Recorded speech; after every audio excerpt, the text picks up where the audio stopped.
এই গল্পে আপনারা গডজিলা ভার্সেস কং এর লড়াই জানবেন না, সাথে আপনারা এটাও জানবেন রোবট গডজিলা ভার্সেস কং গডজিলার লড়াই। তো বেশি কিছু ইন্ট্রোতে না বলে আমরা বরং মুভিটাকে দেখতে শুরু করি। তো এই গল্পের শুরুতেই বলা হয়, আজ থেকে প্রায় 5 বছর আগে গডজিলা এবং কং এর একটি খতরনাক লড়াই হয়েছিল।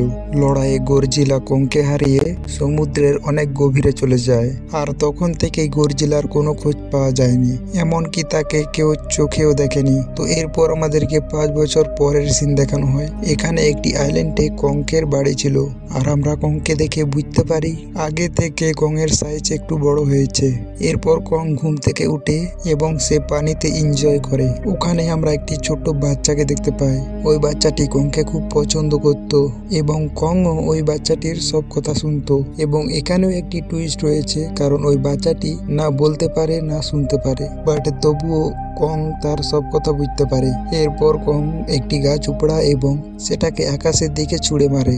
এরপর এনার্জি ওয়াল ভেঙে যায়। এরপর আমরা জানতে পারি কংকে একটি গ্যালাক্সি ওয়ার্ল্ডের মধ্যে রাখা হয়েছে, কারণ কং যদি এখান থেকে বাইরে বের হয় তাহলে গডজিলাও চলে আসবে, এবং তাদের মধ্যে যেহেতু অনেক বড় একটি শত্রুতা রয়েছে, তাই ফাইট করে দুনিয়া ধ্বংস করতে তাদের বেশি সময় লাগবে না। যেহেতু কং সাইজে একটু বড় হয়েছে, তাই তাকে এই জায়গা থেকে আরো একটি অন্য জায়গায় শিফট করা হবে। এরপর আমাদেরকে একটি লোক দেখানো হয়, যে লোকটি কোম্পানিতে চাকরি করত, আর সে একজন প্রফেশনাল লেভেলের হ্যাকার ছিল। তাদের কোম্পানিতে অনেক মডার্ন জিনিস তৈরি করা হতো, যেমন মেশিন, রোবট ইত্যাদি। সে জানতে পেরেছে তার কোম্পানি এমন একটি জিনিস বানাচ্ছে যে জিনিসটা না বানালে ঠিক হবে। এরপর সে তার কোম্পানির সব ডাটা হ্যাক করে ফেলে। তারপর সে জানতে পারে তার কোম্পানি একটি বড় জিনিসকে হংকংকে নিয়ে যাচ্ছে, আর ঠিক তখনই অ্যালার্ম বাজতে শুরু করে। আর এই অ্যালার্মটা গডজিলার ছিল। গডজিলা সমুদ্রের ভেতর থেকে বাইরে এসে সবকিছু ডিস্ট্রয় করতে শুরু করে, মানে সে বিল্ডিং ভাঙতে শুরু করে। আর এখানে কেউ বুঝতে পারছিল না যে গডজিলা সবাইকে কেন মারছে, কারণ সে তো ভালো একটা পশু। এর আগে তো সে মানুষদেরকে বাঁচাতো, এখন কেন মারছে? এরপর আমরা জানতে পারি গডজিলার কাছে একটি সুপার পাওয়ার রয়েছে, নিকো সুপার পাওয়ার। যেই পাওয়ারটি ইউজ করে কোম্পানির বিল্ডিংগুলো শুদ্ধ সে আগুন দিয়ে জ্বালিয়ে ফেলে। এরপর পুরো দুনিয়ায় ভাইরাল হয়ে পড়ে যে গডজিলা ফিরে এসেছে, আর সে আগের থেকে আরো বেশি শক্তিশালী হয়ে ফিরে এসেছে। চারিদিকে খবর ছড়িয়ে পড়ে, মিডিয়াও হ্যাক হয়ে যায়। তারা বলে আগে তো গডজিলা সবাইকে বাঁচাতো, কিন্তু এখন সবাইকে কেন মারতে যাচ্ছে?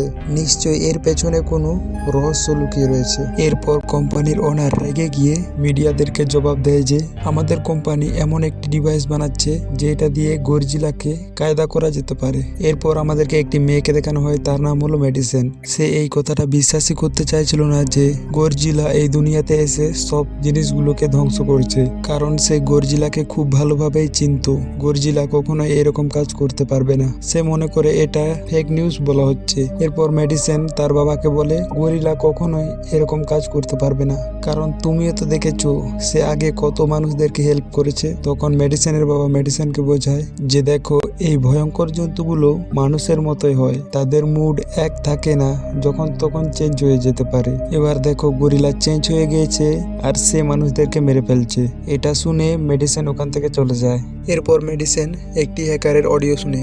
আসলে এই হ্যাকারটি গডজিলার উপরে একটি অডিও বানিয়েছিল যে গডজিলা কেন ওই কোম্পানিটাকে ডিস্ট্রয় করলো এর ব্যাপারে। এরপর মেডিসিন ওই হ্যাকারের সাথে দেখা করার চিন্তা করে এবং তাকে জিজ্ঞাসা করবে যে গডজিলা কেন ওই কোম্পানিটাকে ধ্বংস করলো।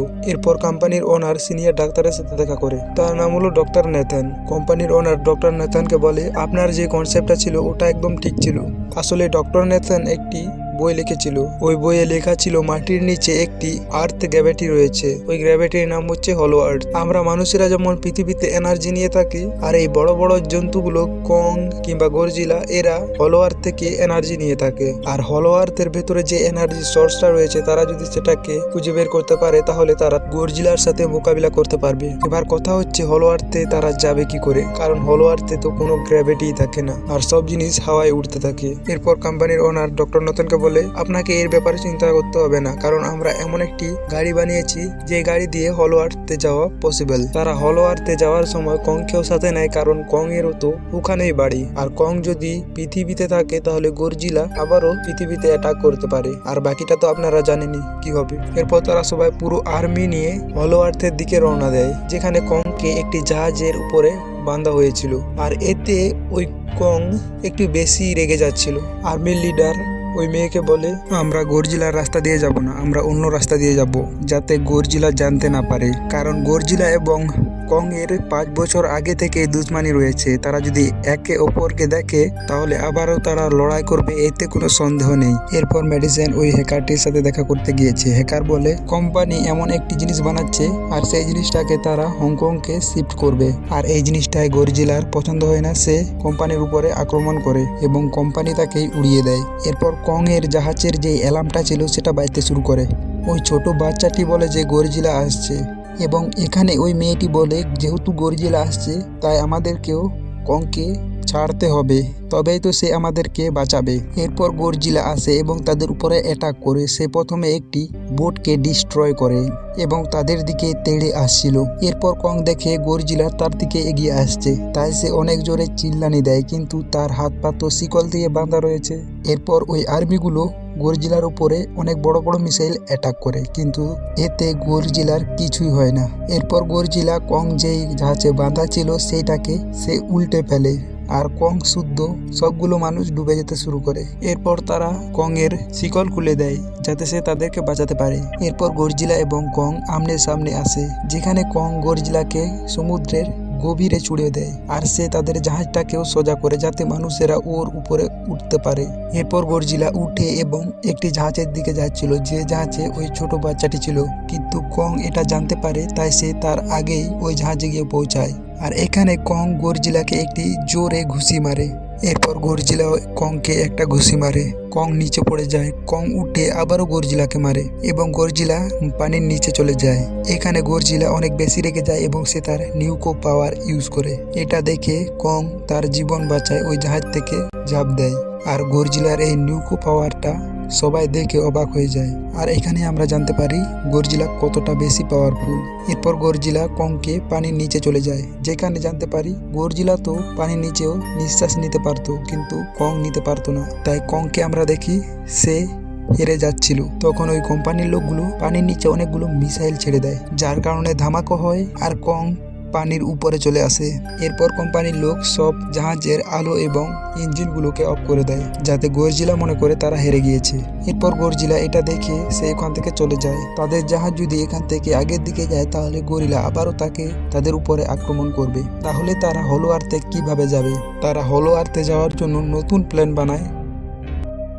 এরপর পুরো আর্মি হেলিকপ্টার দিয়ে কংকে হলো আর্থে নিয়ে যায়, আর তাকে হলো আর্থের গোলায় ঢুকতে বলে, কিন্তু সে ঢোকে না। এরপর ওই বাচ্চাটি আসে এবং কংকে বলে, তোমার পুরো ফ্যামিলি এই হলো আর্থে রয়েছে। তারপর না কং ওই হলো আর্থে ঢুকে। এরপর ওই কোম্পানির লোকগুলো তারাও কং এর পিছু পিছু ওই অ্যান্টি গ্র্যাভিটি কার দিয়ে কং এর পিছন পিছন যায়। আর এই হলো আর্থে অনেক আলাদা আলাদা মনস্টার ছিল, আর তখনই একটি মনস্টার ওই অ্যান্টি গ্র্যাভিটি কারে আক্রমণ করে, কিন্তু কং ওই মনস্টারটাকে মারে এবং তার মাথাটা সেই গোলা থেকে আলাদা করে দেয়। যেহেতু হলো আর্থে কোনো গ্র্যাভিটি ছিল না, তাই সবগুলো পাথর হাওয়ায় উঠতে থাকে। এরপর আমরা মেডিসিন এবং মেডিসিনের বন্ধুকে দেখতে পাই। তারা হংকং গেছে এইটা দেখতে যে কোম্পানির লোক কি জিনিস বানাচ্ছে, যার কারণে কং রেগে গিয়ে কোম্পানিটাকেই ডিস্ট্রয় করেছে। ওখানে গিয়ে তারা দেখে যে একটি রোবট গরজিলাকে বানানো হচ্ছে, তার নাম হলো মেগা গরজিলা। কিন্তু এখানে মেগা গরজিলাটি এখনো পুরোপুরিভাবে তৈরি হয়নি। মেগা গরজিলাকে পুরোপুরিভাবে জীবিত হতে হলো আর্থে যে জিনিসটা রয়েছে ওইটা লাগবে, এবং ওইটা আনার জন্যই কংকে ওখানে পাঠানো হয়েছে। এরপর আমরা দেখতে পাই যে মেগা গরজিলা অ্যাক্টিভ হয়েছে, পুরোপুরিভাবে হয়নি বাট অ্যাক্টিভ হয়েছে। আর এটা দেখে নর্মাল গরজিলাটি এইটার ফিল বুঝতে পারে, আর সে হংকং এর দিকে রওনা দেয়। মেগা গরজিলাকে মারতে। এরপর কং হলো আর্থের বড় একটি পাহাড়ের উপরে উঠে এবং ওখানের দরজা ওপেন করে আর সে একটা জোরে চিল্লানি দেয়। ওখানে সে একটি হাতিয়ার পায়, একটি কুড়াল। আর এই কুড়ালটি কোনো নর্মাল কুড়াল নয়, এই কুড়ালটি গরজিলার কিছু শক্তি দিয়ে বানানো হয়েছে। এইটা দুনিয়ার সব থেকে পাওয়ারফুল কুড়াল ছিল। এরপর কং ওই কুড়ালটিকে নিয়ে একটি জায়গায় বসে, পুরো একদম রাজার মতো। এরপর গরজিলা হংকং পৌঁছে গিয়েছিল এবং সে মেগা গরজিলার দিকে এগিয়ে যাচ্ছিল। এটা দেখে সবাই ভয়ে এদিক ওদিক ছুটতে থাকে। এদিকে কং এনার্জি সস পেয়ে যায়। সে ওই এনার্জি সস দিয়ে তার কুড়ালটাকেও চার্জ করে। এরপর কুড়ালটি চার্জ হওয়ার পর আরো বেশি পাওয়ারফুল হয়ে যায়। এরপর গরজিলা বুঝতে পারে যে হলো আর্থে কেউ চলে গিয়েছে, তাই সে নিউকো পাওয়ার ইউজ করে এবং ওই নিউকো পাওয়ারটি জমি চিরে হলো আর্থে গিয়ে পৌঁছায়। আর সেটা কং বুঝতে পারে। এরপর কং তার হাতিয়ার উঠায়, মানে ওই কুড়ালটাকে উঠায় এবং গরজিলার দিকে এগিয়ে যায়, কারণ গরজিলাই তো তাকে ফাইট করার জন্য নিমন্ত্রণ জানিয়েছে। এরপর কং উড়ে হংকং চলে আসে। সবার প্রথমে কং গরজিলার উপরে আক্রমণ করে, কিন্তু বাই মিস্টেকে তার কুড়ালটি একটি বিল্ডিং এ ফেসে যায়। আর এখানে সুযোগ পেয়ে গরজিলা কংকে নিচে ফেলে দেয়। আর এখানে তাদের দুজনের অনেক দুর্দান্ত একটা ফাইট আমরা দেখতে পাই। একবার গরজিলা কং এর উপরে নিউকো পাওয়ার ইউজ করে, কিন্তু সে সেটাকে তার কুড়াল দিয়ে ব্লক করে ফেলে। আর তখন কং দেখে যে ওই কুড়ালটি নিউকো পাওয়ার দিয়ে চার্জ হয়ে গিয়েছে, তাই সে সেটা দিয়ে গরজিলাকে মারে। আর এরকমই তাদের মধ্যে ফাইট চলতে থাকে। যেহেতু গরজিলার একটু বেশি পাওয়ার ছিল, তাই সে কংকে নিচে ফেলে দেয় এবং তার উপরে চিল্লায়। এখানে কংও অনেক জোরে চিল্লায়। এরপর গরজিলা ওখান থেকে কংকে ছেড়ে চলে যায়। এরপর আমরা দেখি কোম্পানি ওই এনার্জি সোর্সটা পেয়ে গিয়েছে, যেটা দিয়ে মেগা গরজিলা জীবিত হয়। এরপর তারা মেগা গরজিলাকে জীবিত করে যাতে সে গরজিলাকে মেরে ফেলে। কিন্তু ওই কোম্পানির লোক একটা জিনিস ভুলে গিয়েছিল, যে মেগা গরজিলাকে কন্ট্রোল করার জন্য তারা কোনো কিচ্ছুই বানায়নি। তাই মেগা গরজিলা জীবিত হওয়ার পর সবার প্রথমে সে আনকন্ট্রোল হয়ে কোম্পানির লোকগুলোকেই মেরে ফেলে। তারপর সে ওই গরজিলার উপরে আক্রমণ করে। যেহেতু মেগা গরজিলা অনেকটাই পাওয়ারফুল ছিল, তাই ওই নর্মাল গরজিলাটি মেগা গরজিলার সাথে পেরে উঠতে পারছিল না। মেগা গরজিলা গরজিলাকে অনেক মারে এবং তাকে নিচে ফেলে দেয়। কোম্পানির লোক মেগা গরজিলার পাওয়ারটাকে অফ করার জন্য যায়, কিন্তু সেখানে কোর্স লাগানো ছিল। এরপর অন্যদিকে আমাদেরকে কংকে দেখানো হয়, সে লড়াই করার কারণে অনেকটাই আহত হয়েছিল। অলমোস্ট ধরতে পারো সে মারা যাবে, কিন্তু ওই কোম্পানির লোকগুলো তাকে অনেক বেশি একটা কারেন্টের ঝটকা দেয়। এরপর তারা আবারও কংকে জীবিত করে। এরপর ওই ছোট বাচ্চাটি কংকে বলে, গরজিলা আমাদের শত্রু নয়, সে হলো আমাদের বন্ধু, যাও এখন তাকে হেল্প করো। এরপর ওই মেগা গরজিলাটি যখন নর্মাল গরজিলাকে মেরেই ফেলবে, তখনই কং এন্ট্রি নেয় এবং গরজিলাকে সে বাঁচিয়ে ফেলে। এরপর মেগা গরজিলাকে মারার জন্য গরজিলার কাছে যেহেতু নিকো পাওয়ার ছিল, ওই নিকো পাওয়ারটা দিয়ে সে কং এর কুড়ালটাকে চার্জ করে। আর ওই কুড়াল দিয়েই কং মেগা গরজিলাকে টুকরো টুকরো করে কেটে ফেলে। এরপর আবারও আমরা দেখি কং এবং গরজিলাকে, তারা কি আবারও দুজনকে মারবে। বাট যেহেতু তারা দুজনে মিলে বন্ধুত্বর হাত বাড়িয়েছিল, মানে মেগা গরজিলাটাকে তারা দুজনে মিলে মেরেছে, তাই গরজিলা সমুদ্রের জলে চলে যায় আর কং হলো আর্থে চলে যায়। আর এইসব কিছু দেখিয়েই আজকের মুভিটা এখানে শেষ হয়। যদিও বা দুটো টাইটানিকই অনেকটাই পাওয়ারফুল, এখানে আপনি বলতে পারবেন না যে একজনই বেস্ট, এখানে আসলে দুজনেই বেস্ট। তো মুভিটা কেমন লাগলো অবশ্যই কমেন্ট করে জানাবেন। ভিডিওটা যদি এখনো অবধি আপনি দেখছেন, তাহলে আপনাকে অনেক অনেক ধন্যবাদ।